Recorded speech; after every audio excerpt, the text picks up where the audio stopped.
In September 1941, over 300,000 people attended the Puyallup Fair.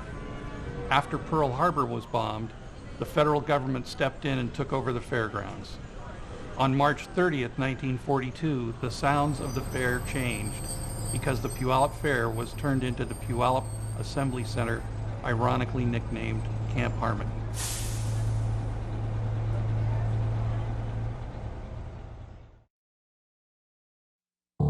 On February 19, 1942, President Franklin Delano Roosevelt signed Executive Order 9066. This forcibly removed 120,000 persons of Japanese ancestry, 2/3 of whom were American citizens, from their home on the West Coast. Men, women, and children were incarcerated without due process to barren and isolated areas throughout the United States.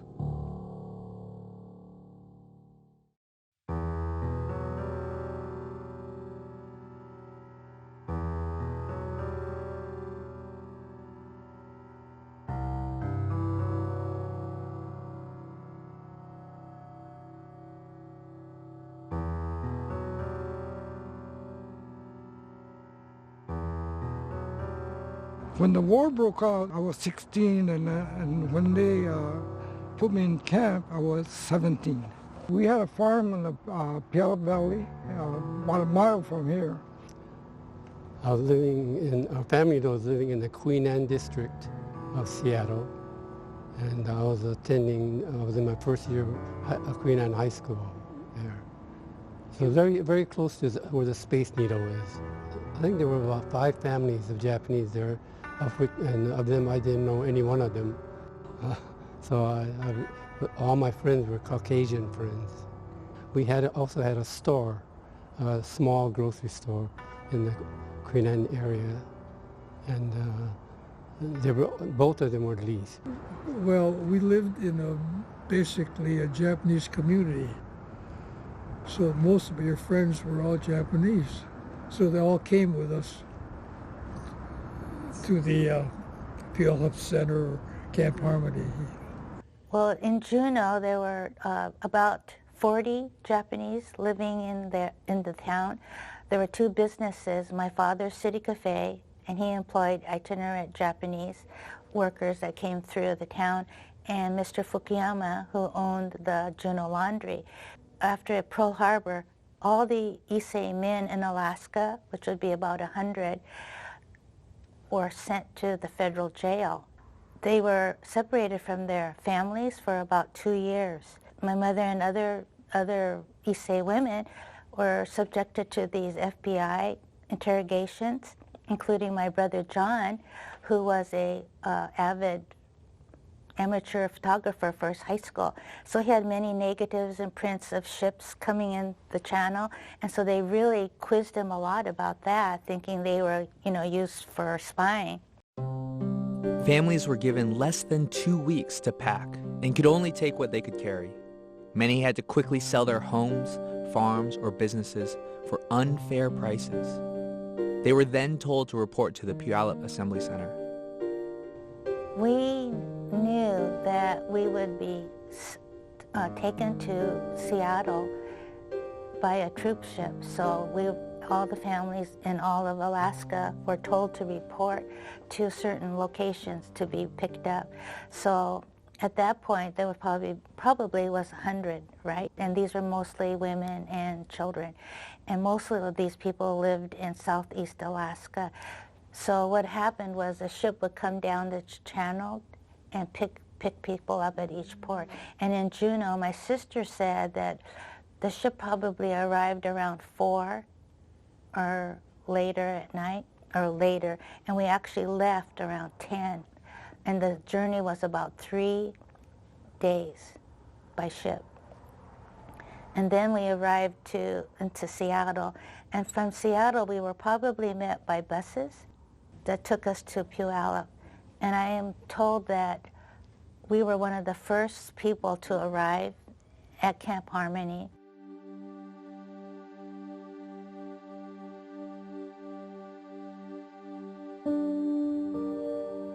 Seven of us were still in Seattle. My older sister was in New York going to school. but we had to take 2 cabs because Dad had sold his car already, and there was nobody to offer us a ride, and many people didn't have a car. And so I remember my mom called 2 taxis to put us in the car, to get us to 14th and Jefferson in Seattle, the pickup point for the buses. And so and then from there I really didn't know where we were going. When we were given the notice that we had to leave our farm, we had an option as to who was going to handle our farm or take over our farm. And it turned out that a farmer from Oklahoma decided they wanted to take over the farm through a government project. And they took our truck and equipment, and so they drove us to the Puyallup Fairgrounds on the flatbed truck. At that time, all the families that was going to be evacuated were told to meet at a certain place in Seattle, which we did, and then got on a bus and came to Puyallup. Puyallup Assembly Center was hastily built in 27 days, enclosed by barbed wire fences with guard towers and guns pointed inward 24 hours a day. 4 living areas, A through D, were established within the camp, using the main fairground and the adjacent parking lots. We had 2 rooms because there was 12 of us, and each room had 6 beds, except it was so cramped that we had to stack one of the beds on top of the other, and that's probably where one of our younger kids slept. The walls were 2nd grade knothole 1x6s, and so you could easily hear the neighbors, and they were only 7 feet high, and the room itself was 9 feet high, so there was a 2-foot opening where you can look into the neighbors. There was no privacy at all. We had a single light bulb, 1 heating stove, and that was basically all there was in that room. It was quite a contrast to where we were living in downtown, virtually downtown Seattle, right on the edge there. For us, our family, my father and mother, my father was a painter. He's also an artist, and he did painting work. And then my mother kind of ran the Cadillac Hotel. First thing we got in there, they gave us a bag. What's that bag for? That's your mattress. It was just a bag. Well, the next thing I knew, I was stuffing straws in that bag. That was my mattress. Now, it wasn't very smooth. Every now and then you get a poke in the, it was a mattress. One of my friends, May Sasaki, always tells how she remembers the Puyallup Fairgrounds, and that was she remembers the stench of the horses and the cattle that were here, actually in this particular facility right here. And all she could remember was the terrible stench.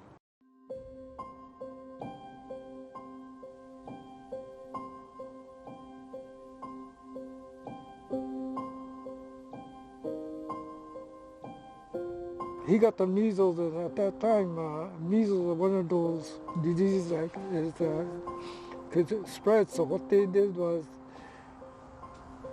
they took it from our camp and put us in a quarantine isolation ward in Area D, and the whole family. And we stayed there for about 10 days until he got okay. Each area, which contained approximately 1,900 people, shared communal bathrooms and showers, which had no doors or individual stalls. You had to walk outside, and for some, the bathroom was a block or 2 away. We lived in the last barracks, away from the dining hall, and the bathrooms, and so it was quite a ways. toward the mess hall and you lived on the other end, it was quite a long walk at nighttime, you know, to walk back and forth. It was a long ways and it was dark. And if you had to go with BM, have a bowel movement, I had to go down there. There's a whole long wooden slats with holes, you know, all in there. And so you could sit with your friend and have a bowel movement together and visit. We had a community bathroom that was outside that we had to walk to, and in this area you notice it gets wet sometimes, it gets rainy, and we walked through mud and things like this. Showering was also a community shower. They had a pipe that went across the top, and they had spigots that allowed you to take a shower under there. It was kind of like cattle coming through the rooms and being showered on. With 10 kids, there was a lot of clothes to wash, and it was a community washing area, and we had these scrub things that you had to clean clothes in. And I thought, well, how do they dry the clothes? And that was another problem. The area in this area is pretty damp, and so clothes don't dry very well. And so our rooms were cluttered with clotheslines with clothes coming down, hoping that it would eventually dry out.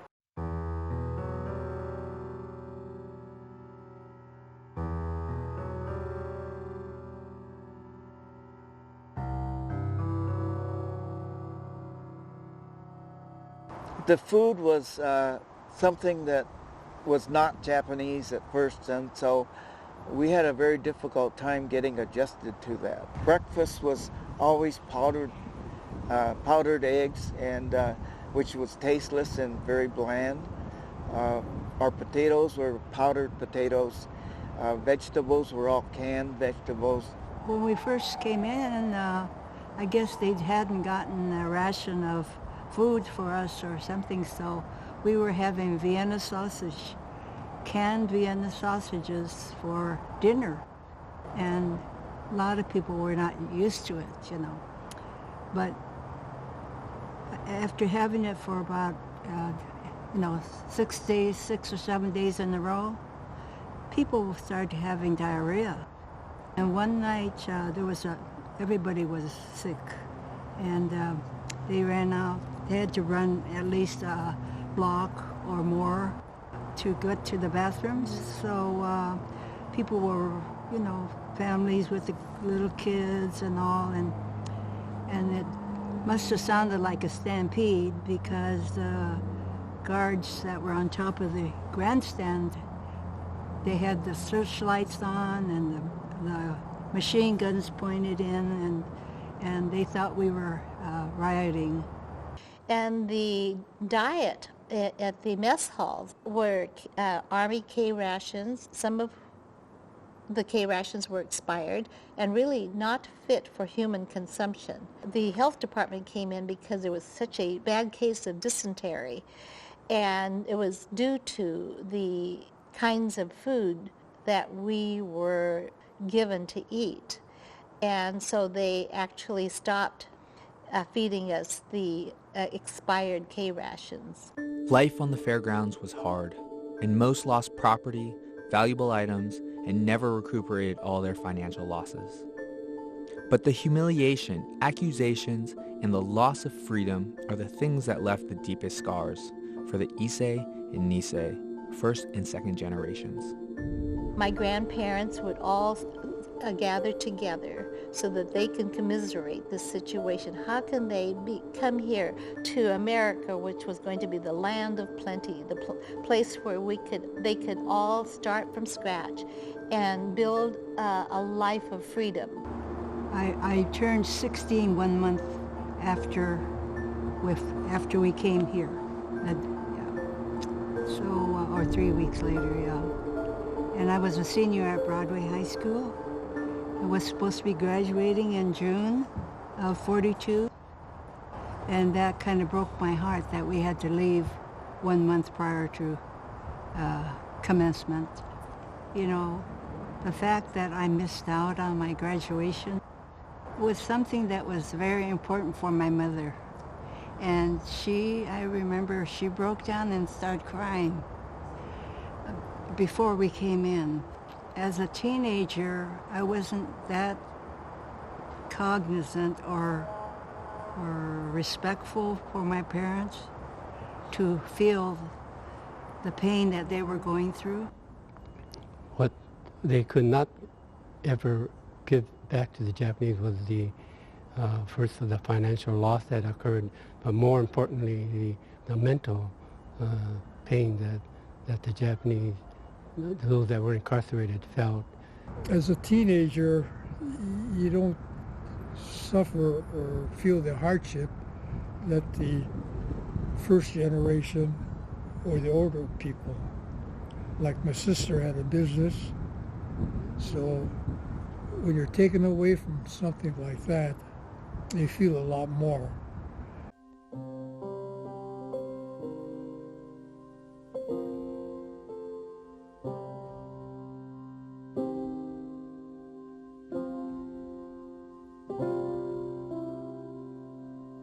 Father Tebesar was a Marino priest. He did an awful lot to help the Japanese Catholic community. And evidently my father contacted him before we left the camp. And so when we got on the train and we came back and hit Seattle, Father Tebesar picked us up, took our family. He had reserved a room for us in the Japanese language school. So he took us there, helped us kind of get settled in. The Puyallup Valley tribal nation had a lot to do with helping the Japanese get started in the farming industry. And when we were incarcerated, they helped us retain the farm and made sure that we had a place to come back to. And, not only the Native Americans, but there was a lot of people that bought land from the Native Americans, and they held land for the Japanese farmers in this area. So, you have to be appreciative to a lot of people that did help us get to where we are today. My father's best friend was George Hashabara. My father was devastated that George and his family were taken, as so many others were. And he told me this story that had never been shared with me about Grandpa selling the property, some of the farm, and the Hashabara family was one of them that purchased, and I think it was 5 or 10 acres. So they would work for Grandpa, and then they would go home and on the weekends farm their own land. And Grandpa helped them with the paperwork. He thought it was best if they went through the bank. I think it was the Bank of Sumner. And it wasn't very long after they made the purchase of their land, then Pearl Harbor happened, and shortly after that they were interned here at the Puyallup Fairgrounds and then eventually over in Minidoka, Idaho. George said when they came back from the camp, they fully expected that their farm was foreclosed upon because they had gone several years without making a single payment. But when they did walk in and the house was standing, they walked in the home. I remember Grandma Hashabara started to cry when she was telling me this. She said she walked in and there were flowers on the table, and she opened the cupboards and there was coffee and sugar. And of course, I didn't know what the significance of that was and found out later about the rationing. And on the table were receipts that every month Grandpa had continued to farm their land and made the payments for their property so they didn't lose. It wasn't foreclosed upon. And George shared that they weren't the only family that he had helped out like that. The war finally ended in 1945, but the effects of this episode still touched generations to come. The Issei and Nisei did not talk about their experiences when they left these American prison camps. They concentrated on finding jobs, raising their children, and trying to fit back into mainstream society. This part of American history was left out of the education system. When many of the third and fourth generations, Sanseis and Yonseis, learned that this had happened in the United States and to their families, they were shocked and angry. I was angry, and again, that basic question, why in the heck did you guys go in? Why did you so passively, go in. We were always told, my mom always said, don't rock the boat. You know, those were some of the Japanese kind of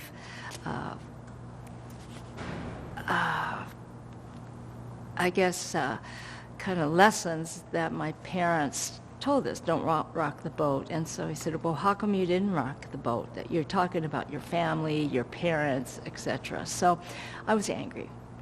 I joined JACL. It was through that JACL that they were working on redress, and so I told my mom and dad, I'm going to go to a meeting and I'm going to help with hopefully the redress efforts. It really upset me because I started like thinking about like all my aunts and uncles and that like they are like upstanding citizens, never done anything wrong in their lives.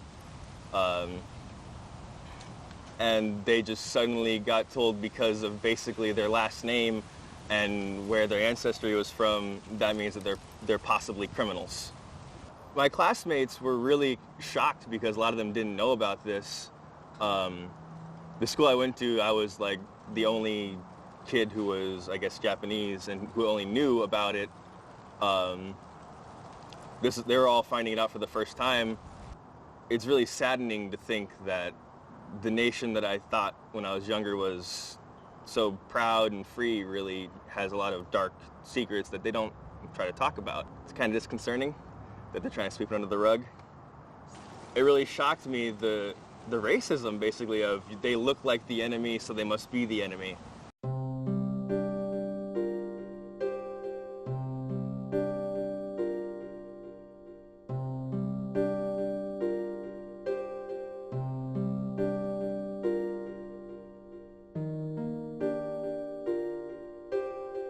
What was done to the Japanese and Japanese Americans during World War II goes against the ideals of our Constitution, was based on racism, greed, and a lack of ethical leadership. Many of these survivors tell the story of this part of their lives to ensure that this type of government action does not happen again. I feel it's our responsibility to share our story because if we don't, this could happen again. I want people to know that this did happen. I mean, 99% of the Americans in this country don't even realize we were in camp. And, you know, if you talk to them about it, they won't believe it. No, this country can't do something like that. Time and time again, people are so shocked to hear that we were incarcerated. They never heard a story like that, and especially out east, nobody knew about it. What happened to us should not happen to other people. It wasn't right for one thing, and it hurt a lot of people. Our experience should be a sample of what could happen if people aren't aware of what's happening now. And it's our hope that nothing like this could happen again, that we could be incarcerated just because of our race or our ethnicity or a certain belief without due process. You always remember the violation of the Constitution that the government made, which denied the Japanese the writ to habeas corpus and a due process of the law. Now, this is the 21st century where we have a similar problem right now with another group of people. And we have to be vigilant and try to convince the government what not to do. And so I'm just wondering whether or not the government will take that other road this time. The lessons that I really want people to understand, or the public to understand, is that this should have never happened, and constitutionally it never should have happened. And we're seeing that and we're trying to make sure that people understand that this never happens again. Really, the only way for things like this to be kept alive and be able to be taught is for kids my age and generations forward to be more interested in history and politics. I see a lot of kids my age, they don't really care. And being the fact that we're all almost adults and the next generation's going to have to deal with even more things, and for us to forget about a dark part of the history that we have as Americans or any walk of life is really troubling. The legacy that I would want